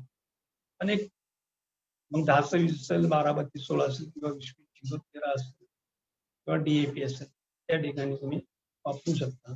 तर साधारणपणे सुपर फॉस्फेट जे स्फुरद द्यायचं आपल्याला, एक स्फुरद देताना 6 ते 8 बॅग आपल्याला सुपर फॉस्फेट द्यायचं आहे. ते दाणेदार असू दे किंवा पावडर असू दे. याच वेळेला आपण एक कॉम्बिनेशन मध्ये जो पोटॅश बाजारामध्ये मिळतो, आज तांबडा पोटॅश मिळतो, पांढरा पोटॅश मिळतो आणि पीडीएम नावाचा एक पोटॅश मिळतो की जो स्पेंटवर जाळल्यानंतर जी राख राहते त्या राखेपासून आपल्याला पीडीएम नावाचा पोटॅश मिळतो. तिचं कॉम्बिनेशन जर वापरलं तर त्याचा इफेक्ट आपल्याला चांगलाच नाही. माझ्या अनुभवाची ही सांगते की गेल्या 2-3 वर्षामध्ये मोठ्या प्रमाणामध्ये आपण वापर केल्याने त्याचा चांगला परिणाम. कारण पीडीएम पोटॅश मध्ये पोटॅश बरोबर आपले सिलिका मिळते आणि सिलिका सेपरेटली आपण घालतो, पण याच्यामध्ये जवळजवळ 30% सिलिका असल्यामुळे आपल्याला त्याचाही परिणाम चांगला दिसतो. पीडीएम पोटॅश एक बॅग ती 50 किलोची असते, त्याच्याबरोबर एक तांबडा पोटॅश किंवा पांढरा पोटॅश म्हणजे त्याची एक बॅग, 2 बॅग जर आपण वापरले तर त्याचा परिणाम आपल्याला चांगला दिसतो. 75 किलो म्हणजे 1.5 पोतं युरिया, त्यानंतर 6 ते 8 बॅग सुपर फॉस्फेट आणि 2 पोती पोटॅश, याच्या जोडीला 10 किलो सूक्ष्म नत्रची फेरस मॅग्नेशियम जे गव्हर्नमेंटची ग्रेड सेकंड ग्रेड ही जर ग्रेड आपण वापरली तर हा डोस देताना सेंद्रिय खताचा वापर करणं गरजेचं आहे. याच्यामध्ये कंपोस्ट आपल्याकडे असेल किंवा कारखान्याची फेसमाळ असेल, कारखान्याचे कंपोस्ट असेल, गांडूळ असेल, बाजारात मिळणाऱ्या वेगवेगळ्या सेंद्रिय खत असेल त्याचा आपण वापर. त्याच्यामध्ये मागच्या वेळी मी आपल्याला सांगितलं की एनारोबिक कंडिशन तयार केलेलं एक चांगलं खत बाजारामध्ये मिळतं, म्हणजे बायोनिक्स नावाचं जे खत आहे किंवा तुमच्या DNP नावाचं खत आहे, खतच आपण जसं आपल्याला अवेलेबल असेल त्याचा आपण वापर करावा. ही साधारणपणे 4 ते 5 बॅग जर समजा आपण 4 ते 5 बॅग 250 किलो आणि ते जवळजवळ 200 किलो असं जर मिश्रण आपण खोडव्यामध्ये जर वापरलं तर निश्चितपणे आपल्याला त्याचा चांगला लाभ मिळतो. हे खत टाकताना ज्या आपण बगला पडले त्या बगलेचा जिथं नाळ पडलेली आहे किंवा खाच पडलेली त्या खाचीमध्ये हे मिश्रण आपल्याला सगळं टाक. त्याच्याच बरोबर खोडव्याला पण सिलिकाचा पण वापर करणं गरजेचं आहे. विधान कंपनीची ॲग्रोसील नावाची सिलिका 40 किलोची 70 ते 72% त्यात सिलिका असते, त्याचा आपण जर वापर केला तर खोडकिडीचा याचा प्रादुर्भाव होत नाही किंवा सकिंग पेस्टचा त्याच्यामध्ये प्रादुर्भाव होत नाही. जमीन भुसभुशीत राहण्याचा चांगला राहतं. त्यामुळे आपल्याला ॲग्रोसील 40 ते 80 किलो पर्यंत वापर करा. हा सुरुवातीचा बेसल डोस मी सांगेन. हा सुरुवातीचा बेसल डोस. हा डोस आपण जर वापरला, आपल्या खोडव्याची सुरुवातीपासून जी 1 महिन्यामध्ये जी ग्रोथ आहे ती ट्रिमंडस होते. ट्रिमंडस झालेल्या ग्रोथचा आपल्याला चांगला फायदा पिकाच्या वाढीसाठी आपल्याला घेता येईल. आणि इथं फुटवे नियंत्रित आपण बघायला आपल्या खोडकीत असल्यामुळे फुटवे नियंत्रित राहतात. पाचट ठेवल्यामुळे सेंद्रिय पदार्थ जमिनीमध्ये चांगले राहतात, जीवाणूंची संख्या चांगली वाढली असते. त्याच अन्न दिल्यामुळे नत्र स्फुरद पाला, त्याचबरोबर आपण सूक्ष्म नत्र सेकंडरी मायक्रो दिले जातात, हे सगळं दिल्यामुळं वाढ चांगली राहते. या जोडीला पहिलं पाणी दिल्यानंतर जर आपण जीवाणूंचा वापर जर केला तर निश्चितपणे त्याचा फायदा चांगला. आता हे जे जीवाणू आहेत, मी मगाशी म्हटल्याप्रमाणे हे जे जीवाणू आहेत, ही जीवाणू सल्फर ऑक्सिडायझिंग बॅक्टेरिया हे सल्फर उपलब्ध करून देणारे किंवा फेरस उपलब्ध करून देणारे हे जे बॅक्टेरिया आहेत ह्याचा आपण वापर जर केला, माझ्या माहितीप्रमाणे IPL सिरॉन नावाचं जे जैविक खत आहे ते एकरी साधारणपणे 3 किलो आपण त्याची आळवणी करू शकतो, फवारणी करू शकतो. त्याचा जर वापर जर केला तर आपल्याला ह्या ज्या समस्या फेरस सारखी कमतरता असणं किंवा गंधकाची कमतरता असणं किंवा नत्राची कमतरता असणं जर आपल्याला मात करता पण माझी एक विनंती राहील की आपण शिरांचा आपण वापर करावा. त्याचबरोबर ॲझोटोबॅक्टर किंवा ॲसिटोबॅक्टर याचाही आपण वापर करावा. स्फुरद जीवन किंवा BSI सॉइल हेल्थ नावाचं जे कन्सल्टेशन मिळतं BSI त्याचा आपण वापर करावा. म्हणजे एकात्मिक पद्धतीने खोडव्यामध्ये जाण्याची गरज आहे. ही सगळी काम आणि मी आतापर्यंत तुम्हाला जी पहिली 4 कामं सांगितली म्हणजे पावसाचं व्यवस्थापन, खोडकीत असणं, बगला फोडणं आणि खताचा पहिला हात, ही सगळी कामं साधारणपणे पहिल्या 8 ते 10 दिवसामध्ये करायची. जर आपण 8 ते 10 दिवसामध्ये जर कामं केली तर आपला व्यवस्थितपणे खोडवा फुटायला सुरुवात होते. पण आपण तीच कामं जर समजा 15 दिवस, 3 आठवडे, 4 आठवडे जर लांबत गेली तर त्याचा विपरीत परिणाम आपल्या पिकावर. ही जी कामं आहे ती कामं आपल्याला करताना पहिल्या 8 ते 10 दिवसामध्ये ऊस तुटल्यानंतर पाचचा व्यवस्थापन केल्यापासून आपल्याला 8 ते 10 दिवसामध्ये ही 4 कामं करतात. त्याच्यानंतर दुसरं एक महत्वाचं काम राहतं, पहिलं पाणी दिल्यानंतर किंवा जेव्हा आपला खोडवा फुटायला लागतो त्यावेळेस सगळ्यात महत्वाचे काम राहतं ते म्हणजे ज्या ज्या ठिकाणी गॅप पडलेले आहेत, ज्या ज्या ठिकाणी रिकाम्या जागा आहेत, नांग्या पडलेल्या आहेत त्या भरणं. आता गॅप कशाला म्हणतात ते आपण बऱ्याच वेळा पाहिलं की 2 फुटाच्या पुढं 2 आणि 2 फुटाच्या पुढे जर समजा जागा रिकामी असेल तर त्याला गॅप म्हणतात. 2 फूट जर असेल तर ती काही भरायची गरज नाही. पण 2 फुटाच्या पुढे जर जागा रिकामी असेल तर ती आपल्याला भरणं गरजेचं आहे. त्याला गॅप फिलिंग म्हणतात. आणि गॅप फिलिंग पण पहिलं ज्या ऊस फुटला असेल, खोडवा फुटला असेल, फुटून आला असेल, हे पहिल्या 3 आठवड्यामध्ये आपल्याला कळतं. त्या 3 आठवड्यामध्ये आपण रोप किंवा कांडी लावून ते करायचं. आता यामध्ये काय होतं की आपण खोडव्याला पाणी देताना ते पाणी आपल्याला एकसारखं म्हणजे रेग्युलर देऊ शकत नाही, कारण त्याला घात यायला 4-8 दिवस लागतात. पण जे पहिलं पाणी दिलेलं वरंब्यामध्ये मुरलेलं असतं, जिथपर्यंत पाणी मुरलेलं आहे तिथपर्यंत साच मारायची आणि त्याच्यामध्ये 2 वेळेची कांडी आपण त्या गॅपमध्ये टाकायची. आणि त्याच्या जसं आपण लागण करताना जर सरीमध्ये ऊस लावतो बियाणं लावतो तसं त्या वरंब्यावर साच मारून जी सरी झाली आणि ती सरी झालेली त्या खाच पडलेली असते त्या खाचीमध्ये कांडी टाकून थोडीशी माती वरनं टाकायची जेणेकरून ती कांडी ओलीवरला राहील. ही गोष्ट काय होतं की वरच्यावरती कांडी लावली जाते, जसं पाणीचा कमी पडेल ती कांडी वाळून जाते किंवा उगवली जाते.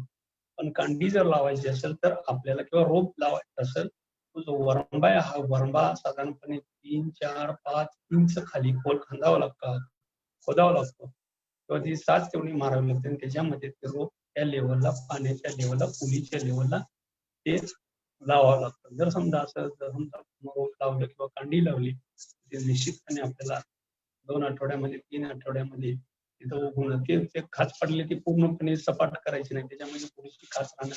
जसं आपण कांडी लावताना जसं 5-6 सेंटीमीटरची मातीवर टाकतो त्या पद्धतीनं आपल्याला खोडव्यामध्ये गॅप भरताना, कांडी लावताना किंवा रोप लावताना त्या पद्धतीनं लावलं तर निश्चितपणे त्याचं गॅप भरणं. अशा पद्धतीने जर समजा आपण गॅप फिलिंग जर 3 आठवड्यामध्ये जर केलं आपलं खोडव्याच्या संख्या मेंटेन आपल्याला सहज होते. आणि संख्या मेंटेन करण्यासाठी जर समजा 2 फुटाच्या पुढे गॅप असेल तर गॅप भरून घेणं गरजेचं.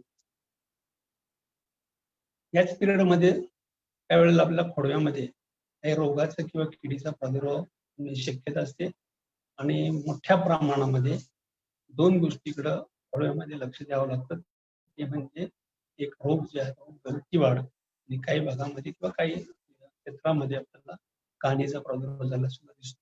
ठराविक व्हरायटीमध्ये कांडीचा प्रादुर्भाव झाला. गवती वाढीसाठी जो आहे आता याच्यामध्ये हे आपण गॅप भरलं, पाणी दिलं, पहिलं पाणी दिलं, त्याच्यासाठी आपल्याला खोडवा चांगला फुटावा.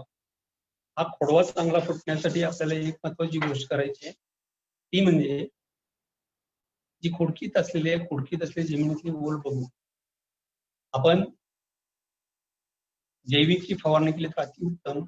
खोडवा चांगला म्हणजे थंडीच्या वातावरणात समजा हवेत तापमान 12-14 डिग्रीच्या खाली जात असेल, तर यावेळेला आपण अंकुरण नावाचं जे औषध बाजारामध्ये मिळतं, अंकुरण नावाच्या औषधाचा आपण वापर करावा. एकरी साधारणपणे 250 मिली 100-150 लिटर पाण्यात त्याच्या खोडकीवर फवारणी, त्यामध्ये दुसरं काही वापरण्याची गरज नाही. ना बुरशीनाशक वापरायची गरज आहे, ना कीटकनाशक वापरायची गरज आहे. डायरेक्टली अंकुरण नावाचं औषध तर समजा एकरी 250 मिली जर आपण वापरलं तर त्याच्यामध्ये आपल्याला म्हणजे कमी थंडीमध्ये किंवा कमी तापमानामध्ये आपल्याला चांगली उगवण झालेली दिसून येते. अंकुरणचा आपण वापर त्यानंतर आपण जैविक वापरू. काही भागामध्ये असं दिसून आलंय की काही लोक शेतकरी बंधू की खोडव्याच्या खोडकीवर काही बुरशीनाशक, काही कीटकनाशक आणि काही वॉटर सोल्युबल एकत्र मारतात. म्हणजे एक विनंती आहे शेतकरी बंधूंना की तुम्ही बुरशीनाशक, कीटकनाशक किंवा वॉटर सोल्युबल खत एकत्र फवारणी करत जाऊ नका. कारण प्रत्येक बुरशीनाशकाचा प्रमाण वेगळा असतो, त्याचा टेक्निकल जो मॉलिक्यूल असतो तो वेगळा असतो. प्रत्येक कीटकनाशकाचा मॉलिक्यूल वेगळा असतो, वॉटर सोल्युबल मॉलिक्यूल वेगळा असतो. त्याचा परिणाम आपल्याला पाहिजे असा भेटत नाही. आणि सगळी एकत्र करायची 2-3 कारणं आहेत. एक म्हणजे तुम्ही जरी सांगितलं असतं म्हणून ती एकत्र करतात किंवा फवारणीला 2-2 फवारण्या कराव्या लागतात किंवा 2-2 वेळा आळवणी कराव्या लागतात म्हणून ती एकत्र सगळं करतात. यासाठी पाण्याचं प्रमाण सुद्धा बघावं लागतं. तुम्ही बघा, तुम्ही रोगर घ्या आणि क्लोरोपेरिफॉस घ्या, कुठलं बुरशीनाशक घ्या, कोणावर 25 म्हणजे 25 सीसी लिहिलेलं, कुठं 35 सीसी लिहिलेलं असतं, कुठं 30 सीसी लिहिलेलं असतं, 60 WG लिहिलेलं असतं. त्यामुळे त्याचे जे प्रमाण, त्याचे जे मॉलिक्युल आहे, त्याचा परिणाम निश्चितपणे आपल्या खोडव्याच्या पिकावर होतो आणि मोठ्या प्रमाणामध्ये खोडव्यामध्ये लोक याचा वापर करतात. बुरशीनाशक, कीटकनाशक, वॉटर सोल्युबल किंवा एखादं टॉनिक म्हणजे PGR मधलं एखादं टॉनिक हे एकत्र करून मारण्याची जी पद्धत आहे आपल्याला खोडव्यामध्ये बदलली पाहिजे, फवारणीमध्ये बदलली पाहिजे. आपल्याला जर रिझल्ट पाहिजे असेल तर महागडी औषध मारायचे, त्यामुळे आपल्याला त्याचे रिझल्ट भेटत नाही. एका दुसऱ्या फवारणी ज्यादा करायला लागली तरी चालेल, पण मिश्रण तयार करताना या पद्धतीनं करणं. कारण पाण्याचं प्रमाण कधी कधी एखाद्या औषधाला 100 लिटर लागतं, एखाद्या औषधाला 150 लिटर. आता समजा एक उदाहरण म्हणून सांगतो, कोरायझन आपण खोडकिडीसाठी यासाठी वापरतो. 60 ml प्रति एकरी 150 लिटर पाणी. तेच काही लोक करतात, 30 ml वापरतात 100 लिटर पाणी किंवा 150 लिटर पाण्यात. आणि त्याच्यामध्ये परत कुठलं तरी वॉटर सोल्युबल टाकलं की त्या किडीचा प्रमाणे आपण कोरायझन मारलं तरी माझी खोडकिडी थांबली नाही किंवा आळी थांबली नाही, हे शेतकऱ्याच्या तोंडातून येते. एक का कोरायझनचा दोष नाही तर आपण वापरण्याचा दोष. म्हणून मला आपण अशा पद्धतीने सेपरेट पद्धतीने जाणं कधी चांगलं असं, किंवा कुठलं बुरशीनाशक कुठल्या कीटकनाशकाबद्दल मिक्स केलं पाहिजे, कुठलं वॉटर सोल्युबल मिक्स केलं पाहिजे, तर या पद्धतीने आपण जी दक्षता घ्यावी. काही भागामध्ये उमणीचा किंवा वाळवीचा किंवा खोडकिडीचा प्रकार, खोडकिडीसाठी आपण कोरायझनचा वापर करू शकता किंवा उमणीसाठी जे आहे, उमणीसाठी आपण मेटारायझिंग बिव्हेरियाचा सुरुवातीपासून आपण वापर करावा. त्यामुळे मेटारायझिंग बिव्हेरिया जर वापरलं त्यामुळे वाळवीचा एक प्रादुर्भाव आपल्याला कमी करतो. अशा पद्धतीनं आपण थोडंसं तर प्लांट प्रोटेक्शनकडे लक्ष जर सुरुवातीच्या काळामध्ये दिलं, ही येणारी जी म्हणजे गवती वाढ आहे किंवा ताणी आहे, हे सुरुवातीच्या महिन्यामध्येच कळतं की गवती होते, गवती वाढ होते किंवा काही ठिकाणी त्याला गॅरी म्हणतात. गवती वाढ आहे किंवा ताणी आहे हे आपल्याला पहिल्या महिन्यामध्ये कळतं. खोडकिडा सुद्धा आपल्याला पहिल्या महिन्यामध्ये कळतं, वाळवी किंवा उमणी ती सुद्धा आपल्याला पहिल्या महिन्यामध्ये कळतं. त्यामुळे आपण या गोष्टीकडे लक्ष देण्याची गरज आहे. पहिल्या महिन्यामध्ये आपल्याला जर खोडव्याकडे 6-7 कामं जर आहेत, त्यांना जर आपण कंट्रोल मध्ये केलं तर आपल्याला निश्चित त्याचा फायदा. सगळ्यात महत्वाचं की आंतर मशागत जी आहे, आंतर मशागत खोडव्याची करताना काही लोक सुरुवातीला गेल्यानंतर 5 ताची विल्हेवाट लावल्यानंतर आपण लगेच त्याची भरणी करून टाकू. शेतकरी बंधूंनो, खोडव्याची कधी सुरुवातीला भरणी करू नका. फक्त बगला करून ती जी वरंबीची माती ती सरीमध्ये ठेवा. नंतर महिने 2 महिन्याने खोडवा चांगला फुटल्यानंतर मग त्याची भरणी आपण करावी. जशी आपण लागणीला भरणी करतो म्हणजे बाळ भरणी करतो तशी खोडव्याची बगला फोडणं म्हणजे बाळ भरणी. वाटलं तर त्याच नंतर महिन्याभरात तुम्ही जसं तानाचा प्रादुर्भाव झाला असेल, हे झाला असेल, पाचक तंत्र कुजलेलं असेल तर त्यावेळेला एक तुम्ही हलकी भरणी करू शकता. पण खोडव्यामध्ये सुद्धा बाळ भरणी म्हणजे बगला फोडणं, त्यानंतर हलकी भरणी, त्यानंतर मोठी भरणी जर आपण केली निश्चितपणे त्याचा फायदा होतो.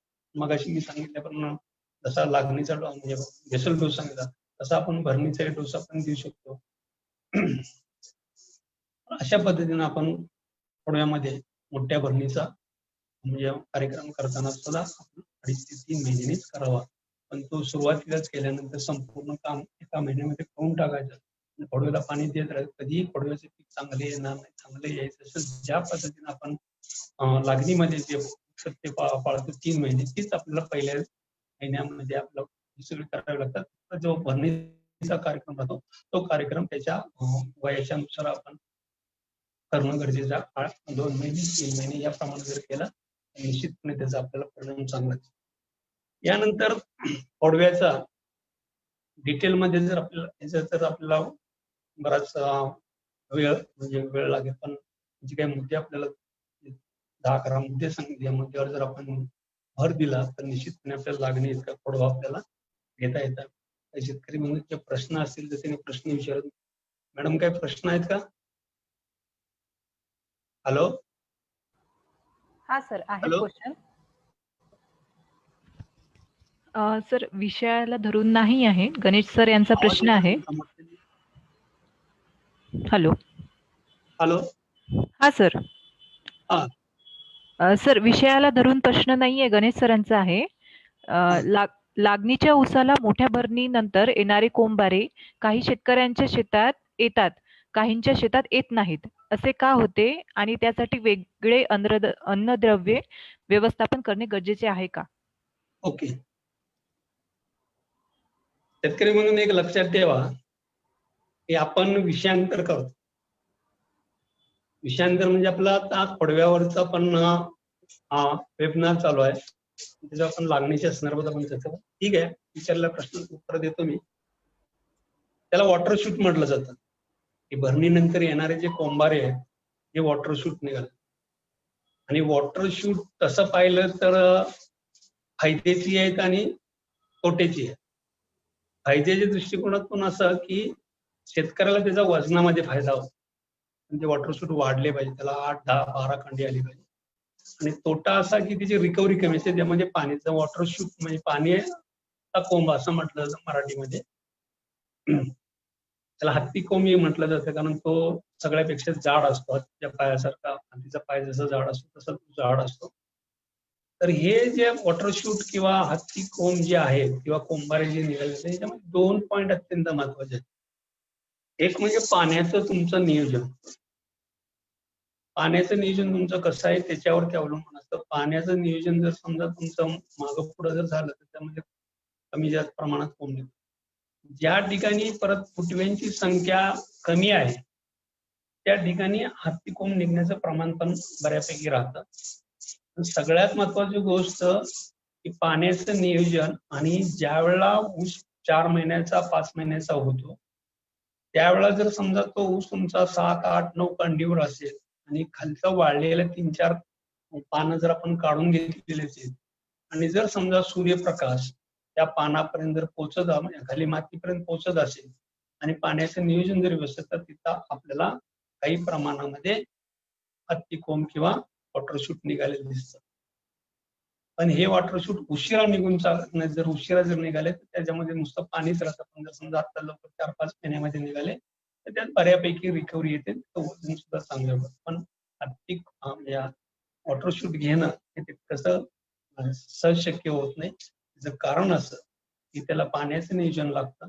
आणि दुसरी गोष्ट ज्या आपण 4.5-5 महिन्याचा ऊस ज्यावेळेला होतो त्यावेळेस खालचं जे पाचट असतं त्यावेळेस त्याच्या ऊसाची जी कांडीची संख्या आहे ती 7-8 वर जावी लागते.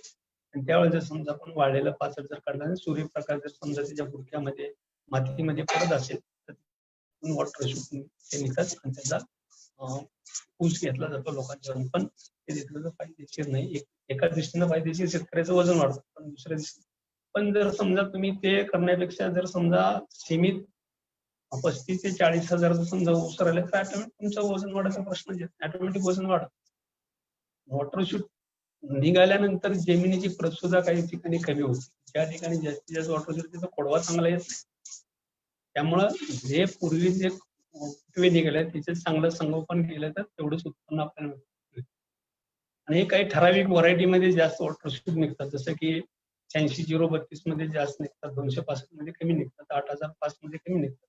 मग सगळ्याच व्हरायटीत निघतील असं नाही. त्याला नियोजन लागतं. नियोजनबद्ध केलं असेल तर त्याला आपल्याला नियोजन म्हणजे पाण्याचं नियोजन अत्यंत महत्वाचं आहे. पाण्याच्या नियोजनामुळे ते वॉटर शूट येतात. त्या गोष्टीवर लक्ष देण्याची गरज आहे. आणखी काय कोणाचा प्रश्न आहे? हा सर, योगेश सरांनी रेज हँड केलेला आहे. योगेश सर, तुम्ही अनम्यूट करून बोलू शकता. ओके. माझं झालेलं आहे. ठीक आहे, शेतकरी बंधूंनो, या 10-11 मुद्दे जे आपल्याला खोडव्याच्या बाबतीमध्ये सांगितले, याचं जर आपण व्यवस्थापन जर केलं तर निश्चितपणे आपल्याला त्याचा फायदा होईल. या संदर्भात माझं ऊसाचं पुनर्जीवन नावाचं पुस्तक सुद्धा खोडव्यावर लिहिलेलं आहे. अगदी सिंपल साधं पुस्तक आहे. ते पुस्तक सुद्धा आपण शेती प्रगती कोल्हापूर यांच्याकडून मागवून घेऊ शकता. त्यामध्ये जे सगळ्या बारीक सारीक गोष्टी दिलेल्या आहेत त्या सगळ्याचा आपण त्याचा वापर म्हणजे अंमलात आणल्या तर आपलं खोडव्याचं उत्पन्न लागणे इतकंच, आणि एक खोडवा न घेता 2, 3, 4 खोडवे घेऊ शकतो. त्या पद्धतीने जर आपण जर केलं तर निश्चितपणे आपलं उत्पन्नामध्ये कमी खर्चामध्ये उत्पन्न वाढू शकतं. परत एकदा मी सगळ्यांचे आभार मानतो. सर, प्रश्न आहे. सगळ्यांचे आभार मानतो. 4-5 प्रश्न आहेत सर जय अजून. हिंद. हॅलो सर, प्रश्न घेताय का?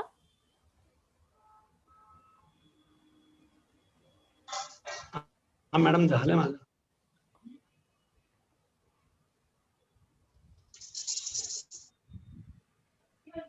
सर, तुम्हाला आवाज येतोय आमचा? हा, झालं. हा सर, प्रश्न आहेत. हा, प्रश्न आहेत का? हो सर, प्रश्न आहेत. जरा आवाज कमी येतो तुमचा. हा सर, प्रश्न विचारू? हा, विचारा. हा सर, मायक्रोन्यूट्रिएंट्स आणि इतर खते एकत्र द्यावी की वरंब्याच्या वेगळ्या बाजूने द्यावीत? सजीवकाचा वापर कसा करावा? मी मगाशी म्हटलं की जे म्हणजे युरिया किंवा सल्फेट सारखी जी खतं आहेत ती जर एकत्र केली तर त्याला पाणी सुटलं जातं. थोडीशी जर समजा आपण मिक्सिंग केलं करून वापरलं तर त्याचं डिग्रेडेशन व्हायला मदत होते. सेंद्रिय खतं आणि सेंद्रिय खत देताना आपल्याला काही वेळेला जर समजा त्या सेंद्रिय खतामध्ये मॉइश्चर जास्त असेल 20-25% पेक्षा जास्त, तर त्याला पाणी सुटलं जातं आणि मग त्याचा इमिजिएट वापर करणं गरजेचं आहे. दोन्ही वेगळी द्यायची गरज नाही. आपण एका बाजूला दिली तरी चालतात. तर वेगवेगळी द्यायची म्हणजे की प्रत्येक मजुराचा याचा प्रश्न येतो आणि एकच काम 2 वेळा. तर ते मिक्स करून सेंद्रिय खतामध्ये मिक्स करून दिलेले कधी चांगले. म्हणजे रासायनिक खतं असतील, युरिया असेल किंवा 10-20 पोटॅश असेल किंवा झिंक सल्फेट, मॅग्नेशियम सल्फेट, ही खतं जर फक्त जैविक जी खतं आहेत ही वेगळी देणं गरजेचं आहे. ती रासायनिक खतामध्ये याच्यामध्ये मिक्स करून. पण आता काही नवीन टेक्नॉलॉजी आली त्याच्यामध्ये आपण जैविक खते सुद्धा रासायनिक खतामध्ये मिक्स करून देऊ शकतो. तशी टेक्नॉलॉजी बाजारामध्ये ती खते उपलब्ध झाली. पण काय होतं की जर समजा आपण ही खतं एका बाजूला म्हणजे तुम्ही मायक्रोन्यूट्रिएंट देणार आणि एका बाजूला नत्रच परत पाडणार, या मुळांना पाहिजे ती मुळं काही इकडे जात नाहीये किंवा ती तिकडे जात नाहीत. त्यामुळे त्याची हालचाल होत नाहीये किंवा तिचं फिक्सेशन होतं. ते फिक्सेशन होऊ नये म्हणून आपण संपूर्ण भाज्यामध्ये एकाच बाजूला किंवा दोन्ही बाजूला सारखे अशी खतं देणं गरजेचं आहे. दुसरा, खोडवा 4 महिन्याच्या एज वॉटर सोल्युबल खते कशी द्यावीत? पाट पाणी आहे, पाचट काढावे का? जो खोडवा आहे त्या खोडव्यामध्ये तुम्हाला जर समजा वॉटर सोल्युबल द्यायचं असेल किंवा पाण्यातून जर समजा खतं द्यायची, साधारणपणे एकरी 8 किलो युरिया, 6 ते 8 किलो युरिया आणि 8 किलो पांढरं पोटॅश, त्याच्या जोडीला 1 ते 2 किलो वॉटर सोल्युबल 05234 असं जर आपण प्रत्येक आठवड्याला जर 8 दिवसांनी समजा जर दिलं, समजा आपण पाण्याची तुमची कशी पाळी येते ते बघून द्यावं लागेल. पण 8 दिवसांनी जर 10 दिवसांनी तर 8 दिवसाचे म्हणजे प्रतिदिन 1 किलो या प्रमाणे ते पडलं. प्रतिदिन 8 किलो युरिया, प्रतिदिन 1 किलो युरिया, 15 पोटॅश 1 किलो आणि 250 ग्रॅम तुमचं 0,34 अशा पद्धतीने समजा 10 दिवसांनी पाण्याची पाळी येत असेल तर ते 10 किलो युरिया, 10 किलो 15 पोटॅश आणि 300 ग्रॅम तुमचं हे 0,42 अशा पद्धतीने तुम्हाला ती रासायनिक खतं प्रत्येक पाण्याच्या पाळीतून द्यावी लागतात. ओके. आणि साईनाथ यांनी असा प्रश्न विचारला आहे की नमस्कार सर, माझा प्रश्न असा आहे, जर खोडवा ऊसामध्ये पाचटाचे विघटन किती दिवसात होते? पाचटाचे विघटन ते तुम्ही कशा पद्धतीने मॅनेज केलंय, एका महिन्यामध्ये सुद्धा होऊ शकतं, 2 महिन्यामध्ये सुद्धा होऊ शकतं. तुम्ही काहीच नाही केलं तर 3 महिने पाचट तसंच राहतं.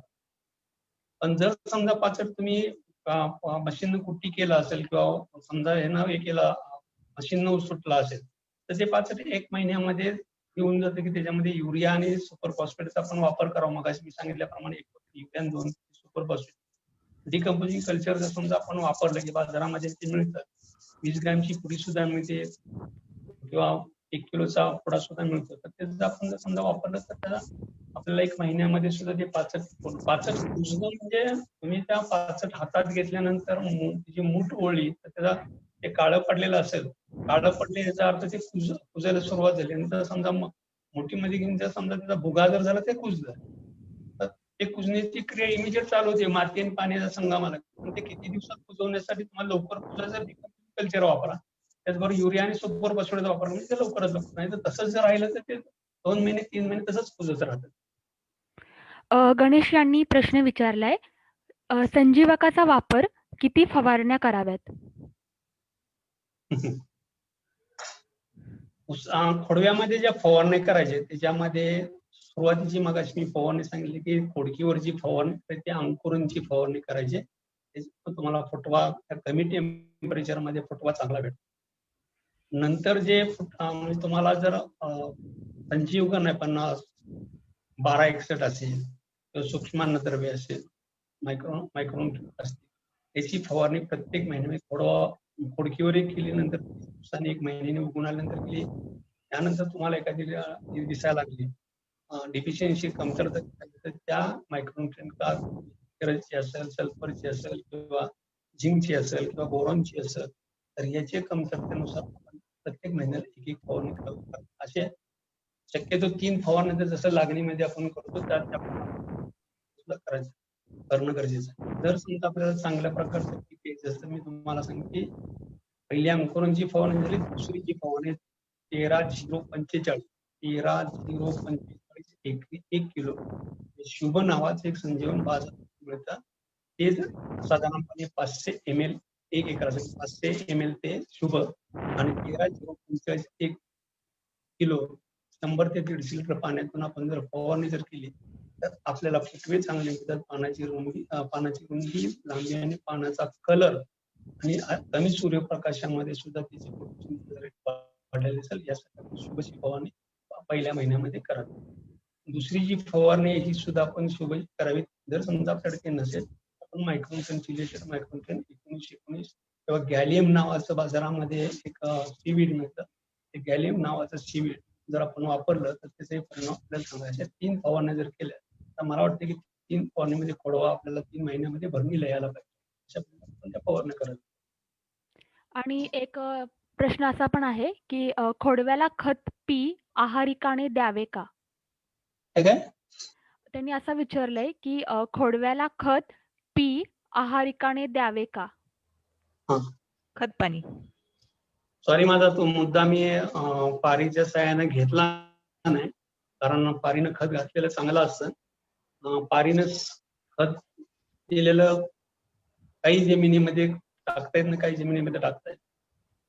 की पारीनं खत देताना आपल्याला पाण्याची लेवल बघावी लागते. पाणी कसं जमिनीमध्ये मुरतं किंवा कसं चाललं जातं. दुसरी गोष्ट म्हणजे पारीनं होल घेताना जमीन एकदम जर सुकी म्हणजे हलकी असेल तर तिथं होल पडत नाही. जर समजा एकदम जमीन भारी असेल, काळी असेल, अशा ठिकाणी जास्त ओल असेल, त्या ओलीमध्ये सुद्धा आपण पारीनं खत घालताना ते जे खत घातलेलं त्याचा तशीच गोळा बनून तसाच राहिला जातो. या सगळ्या गोष्टीचा विचार करून आपण सरीच्या बगलेला किंवा सरीच्या माथेवर सरीची उंची किती आहे बघू. सरीची उंची जर 6-7 इंच असेल तर सरीच्या माथ्यावर आपण खत दिलं जातं. पण सरीची उंची वरमेची उंची जर आपली 8 इंचापेक्षा जास्त असेल तर सरीच्या बगलेला आपल्याला होल पाडावं लागतं पारीच्या साह्याने. पारीच्या साह्याने होल करताना ते 4 ते 5 इंचाचं होल असते.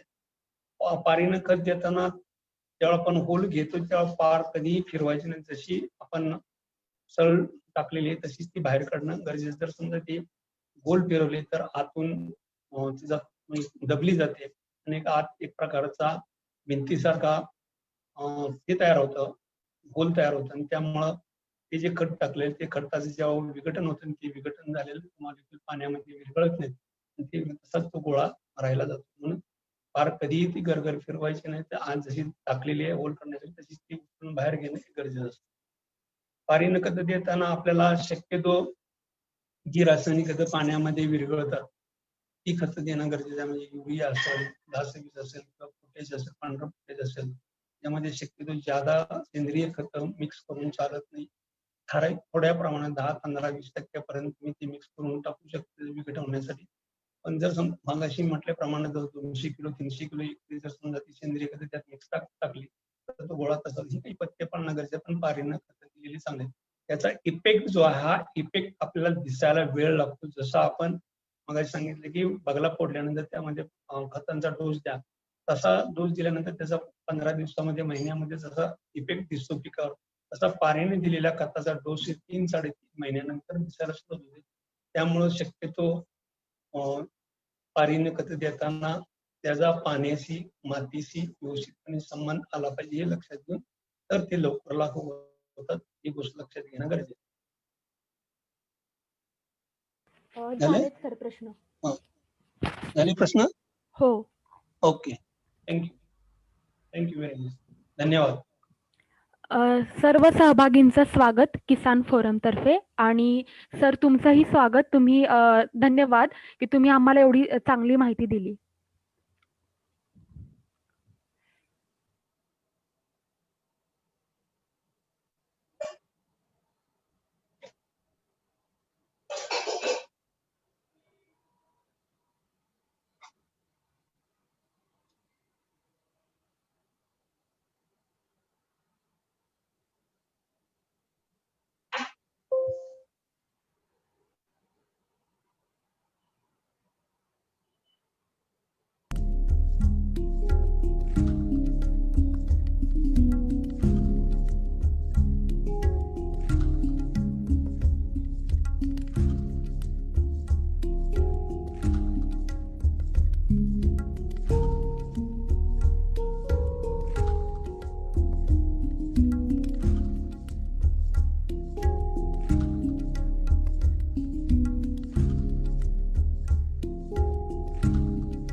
कसा वाटला आमचा प्रोग्राम?